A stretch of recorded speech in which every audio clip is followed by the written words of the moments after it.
Berkaitan dengan soal kerancuan bahasa ataupun uh, bahasa yang tidak menepati, ada dua hal. Satu yang mungkin tidak tepat dalam soal sistem bahasa, tata bahasanya, ejaannya, sebutannya. Tapi juga yang bukan tidak kurang penting, maka lebih penting soal adab dalam berbahasa. Jadi itu menjadi tanggungjawab moral, tanggungjawab akhlak pengguna bahasa di media maya. Kerana apa yang kita ucapkan, apa yang kita tulis atau kita terbitkan melalui media alam maya itu menjadi suatu bebanan kita, menjadi suatu perhitungan kita.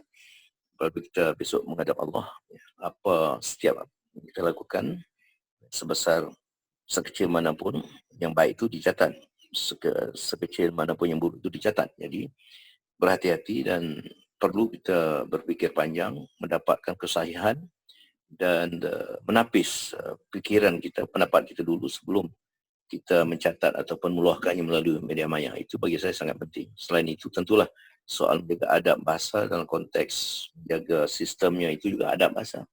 Yang sampai bahasa yang tidak keruan, yang tidak gramatis, yang tidak betul bahasanya, kerana ini juga soal adab. Orang Inggeris yang berbidang tinggi tidak akan sanggup merancukan bahasanya. Orang Arab begitu juga, orang Cina begitu juga. Jadi orang Melayu atau orang Malaysia harus menjaga adab bahasa dalam dua hal tadi. Satu, soal kandungan bahasanya itu, tutur katanya ataupun apa yang dicoret, apa yang ditulis itu sahih tak sahih, adakah suatu lontaran emosi saja ataupun bagaimana, itu memerlukan penapisan kendiri.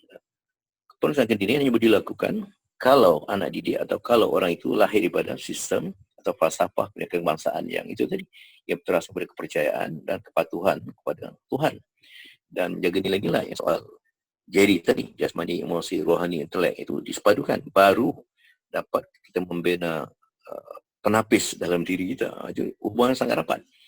Dan juga soal yang tidak kurang penting saya sebut tadi, tanggungjawab kita juga mengangkat bahasa Melayu sebagai bahasa yang sejagat sifatnya, dan tentulah bahasa yang nak kita angkat itu jangan sampai nanti dinilai oleh orang asing sebagai bahasa yang sekadar bahasa pasar. Masihlah bahasa yang dikatakan bahasa Melayu tinggi, bahasa Melayu yang memancarkan intelek, memancarkan ilmu. Walaupun tidak salah lah untuk kita bergurau senda melalui alam maya, tetapi kita faham itu dalam konteks tertentu. Tapi dalam konteks yang lebih luas, gunakanlah media maya ini untuk kita mengangkat yang kita katakan kemahiran setempat, local wisdom kita. Bagaimana dapat diangkat sekadar temuan-temuan dalam pelbagai bidang, dalam pemikiran, dalam kebijaksanaan Melayu, tradisi Melayu moden ini, bagaimana dapat diangkat melalui alam maya selain melalui penerbitan konvensional, percetakan dan sebagainya.